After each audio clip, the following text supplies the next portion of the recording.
Apakah jamur ini bisa dimakan? Dia tidak peduli. Yang penting perutnya kenyang. Apakah air sungai yang sangat kotor ini bisa diminum? Dia juga tidak peduli. Yang penting dahaganya hilang. Pria ini terkurung di sebuah pulau terpencil di tengah kota Seoul, Korsel. Seharian di sekelilingnya hanyalah air sungai, dan ia tidak bisa berenang. Sekali nyebur rasanya seperti ingin mati. Di atasnya ada sebuah jembatan. Namun tiang jembatan yang curam tentu membuatnya tidak bisa keluar. Lalu mengapa ia bisa terjebak sampai di sini? Kemarin, ia berada di sekitar jembatan itu, mencoba untuk bunuh diri. Namun entah bagaimana ia bisa terdampar di pulau itu. Nampaknya Tuhan belum ingin ia meninggal, dan ingin mempermainkan kematiannya. Ia pun tiba di pulau itu. Malah sekarang ia tidak ingin mati. Setidaknya karena ia terperangkap di sana. Ia tidak perlu melunasi utangnya yang banyak. Handphonenya juga rusak tercebur air. Tidak ada yang bisa mencarinya. Tak apa meskipun diare. Tak apa meskipun menderita. Siapa takut akan semua itu? Dia mengambil kayu untuk menyalakan api. Setelah mencoba selama setengah jam, ia menyerah. Kemudian menyalakan rokok dengan pemantik dan beristirahat. Ternyata di pulau itu, banyak sampah yang dibuang orang tidak bertanggung jawab dari atas jembatan. Banyak peralatan sehari-hari. Ia pun menarik sebuah perahu bebek terbengkalai, lalu mengisi bagian dalamnya dengan rumput. Sekarang ia memiliki ranjang. Tak perlu ditanya, pasti lebih lembab daripada kamar kos. Namun pria itu mulai gusar. Setelah makan jamur hidup untuk sekian hari, ia merasa sangat hambar. Dia ingin makan daging. Namun, setelah berburu ikan, menangkap burung, memanjat pohon, tak satu pun yang ia dapat. Dirinya yang malang, hanya bisa menikmat jamur hambar itu. Sampai suatu hari, ia keramas di pinggir sungai. Saat sedang keramas, muncul beberapa ikan mengapung di permukaan sungai. Ternyata mereka keracunan sampo pria itu. Akhirnya, malam itu ia pun bisa makan ikan bakar. Meski ada sedikit rasa samponya, namun ia tetap memakannya dengan lahap dan puas. Bahkan sampai ke tulang-tulangnya. Tengah malam, ada seekor burung diam-diam memakan tulang ikan sisanya. Paginya ia melihat burung itu telah mati keracunan. Baiklah, burung bakar nampaknya lezat juga. Meski tak ada rasa asin dari garam, namun ia masih bisa merasakan rasa dari ikannya. Hidupnya semakin hari semakin borjuis. Beberapa waktu pun berlalu. Hidupnya semakin bergaya. Ia bahkan menggunakan buah pinus untuk bermain golf. Permainannya para konglomerat. Hari itu di hutan, ia menemukan sebuah benda. Sebuah bungkusan mie kacang. Ia melihat gambar mie kacang di atas bungkus itu. Muncul sebuah hasrat dari dalam lubuk hatinya. Dia ingin makan mie kacang. Setiap tidur ia selalu bermimpi tentang mie kacang itu. Wah, aroma dari mie itu benar-benar membangkitkan selera. Setelah terbangun, ia bertekad untuk membuat mie kacang. Ia memetik beberapa tumbuhan, mengambil setumpuk rumput yang entah jenis apa. Semuanya ia tumbuk, lalu menuangkan air, mengaduk layaknya membuat adonan. Namun segenggam tanah hitam itu tak kunjung menyatu. Setelah setengah hari berjuang, ia hanya bisa makan ikan bakar saja. Suatu hari saat ia sedang tidur siang, ia mendengar beberapa ekor burung membuang kotorannya di atas perahu bebek. Tiba-tiba ia mendapat pencerahan. Ia mencolek kotoran burung itu dengan tangannya. Melihatnya dengan teliti. Jika burung memakan tumbuhan, maka di dalam kotoran mereka pasti ada bibit tanaman yang tidak tercerna. Ia pun juga bisa memanen tumbuhannya. Ia pun segera mengeruk semua kotoran itu. Setelah terkumpul, ia pergi ke tengah pulau, mencari tanah yang mengandung cacing. Di sana ia mulai menanam kebunnya sendiri. Ia setiap hari mengumpulkan bibit, lalu disebar ke atas tanah. Karena takut tanamannya dimakan burung, ia pun menggunakan jasnya untuk membuat sebuah orang-orangan sawah. 3 bulan berlalu, ia telah menjadi seorang Tarzan yang handal. Ia sekarang memiliki rutinitas hidup. Semakin lihai memancing ikan. Setiap memancing pasti selalu dapat. Ia juga dapat dengan mudah memanjat pohon, lalu mengambil telur burung dan menggorengnya di atas sekop bekas. Ia juga menggunakan kaleng bekas untuk menyeduh teh. Menggunakan botol parfum bekas untuk mengambil keringatnya, dan meneteskannya di atas ikan. Untuk menambah cita rasa, tanamannya pun mulai tumbuh. Setiap hari ia mengumpulkan barang-barang bekas di seisi pulau. Siapa tahu ada sampah yang dibuang orang, dan masih dapat dipakai. Sampai suatu hari, ia tiba-tiba menemukan sebuah botol bir kosong. Di dalamnya terdapat secarik kertas. Apakah ini surat dalam botol? Ia mengambil kertas itu. Ternyata hanya berisi sebuah tulisan kecil. Hello, halo. Tiba-tiba ia teringat, ia pernah menulis di atas sebuah pantai. Dengan kata yang sama, yaitu, hello. Apakah ada yang membalas pesannya itu? Kemudian, ia mengganti tulisan, hello, tadi. Menjadi, how are you, apa kabar? Hari kedua, ia kembali menemukan sebuah surat botol, bertuliskan, fine, THANKUNU, aku baik, bagaimana denganmu? Aku yakin kalian semua bisa menebaknya. Apa kalimat selanjutnya? Surat botol itu menunjukkan bahwa ada seseorang yang diam-diam mengamati kehidupan primitifnya. Hari itu juga, ia melihat tanaman jagung yang ia tanam. Telah tumbuh sebuah jagung kecil. Ia senang bukan kepalang. Tak habis pikir, entah dari mana, pulai tersebut kedatangan satu orang. Ia adalah seorang pengantar makanan. Ternyata dia memberi si pria 3 piring kecil mie kacang. Dengan rasa original, bawang, dan seafood. Serta beberapa cemilan. Sepertinya dia adalah orang yang mengirim surat botol selama ini. Ia sangat mengerti si pria. Namun setelah berpikir, ia malah mengembalikan semua mie kacang itu. Sembari berkata ke si pengantar makanan, aku memang ingin sekali mie kacang. Namun jika keinginan itu mudah untuk didapat, maka sudah tidak ada nilainya lagi. Hari berikutnya, ia kembali mendapat surat. Di atasnya tertulis, IAM SORRY, maaf. Waktu pun berlalu. Semua hasil kebunnya telah panen. Ada timun, jagung, kacang kedelai, cabai. Ia mempreteli jagung itu, menumbuknya hingga halus, lalu tambah air dan mengaduknya. Menggunakan botol surat tadi untuk menggiling adonan. Kemudian ia potong menjadi sehelai mie.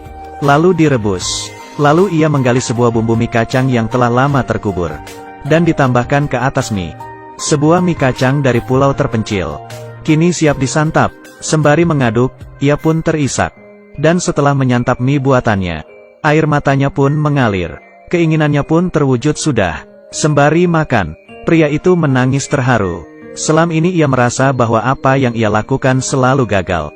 Namun sekarang, ia berhasil mewujudkan sebuah mukjizat yang hebat. Saat itu juga, dari kejauhan, seorang wanita menggunakan lensa kameranya mengabadikan momen mengharukan pria itu.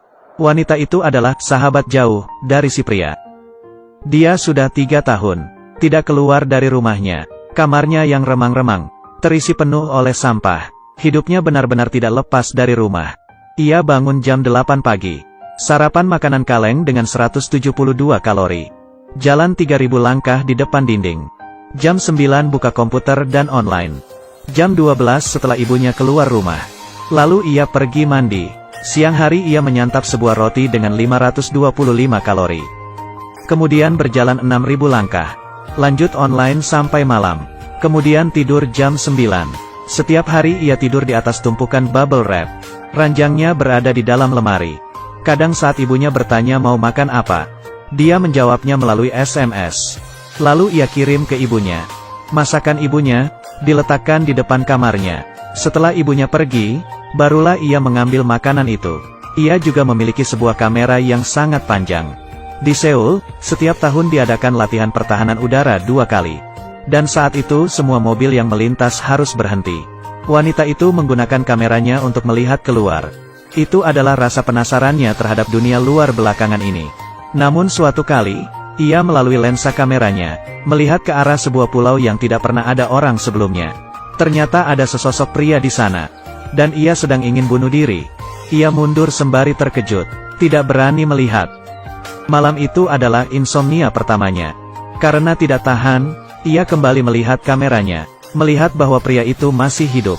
Ia pun lega. Sejak itu, setiap hari ia selalu memperhatikan semua gerak-gerik pria di pulau itu.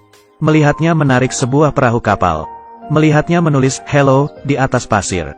Tertawa dengan kotoran burung di tangannya. Sepanjang hari mencium bungkusan mie kacang. Setelah memperhatikan beberapa bulan, muncul sebuah niat dari hatinya untuk berbicara dengannya. Akhirnya, wanita itu mengumpulkan keberanian dan membuat sebuah surat dalam botol. Di tengah malam, saat orang tuanya tertidur, ia diam-diam pergi ke atas jembatan, lalu membuang botol itu ke atas pulau. Setelah menunggu 3 bulan, Si pria baru menemukan surat botol itu. Lalu membalas suratnya dengan menulis, "How are you?" Ia sangat senang.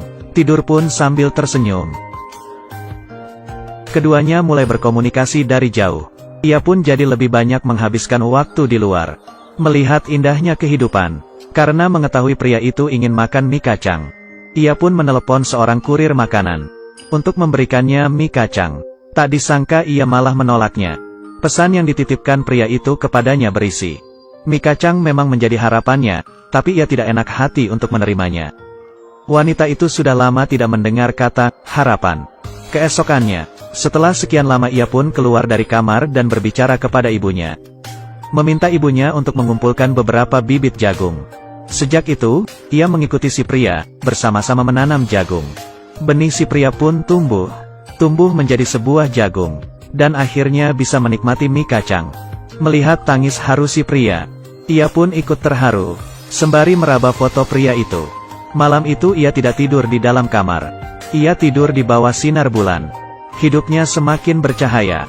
Sampai suatu hari, pria itu menulis kembali di pasir. "WHO are you? Siapa kamu?" Pria itu ingin berkenalan dengan dirinya. Namun ia takut. Sebab ia sudah lama hidup sendiri dan kesepian. Ia pun tidak membalas pesan si pria. Hari berikutnya, si pria mencari surat botol itu kemana-mana. Namun ia tidak menemukannya. Ia pun menulis kata, "Why? Mengapa?" Wanita itu melihatnya, sangat tidak senang. Ia pun tidak mempedulikannya.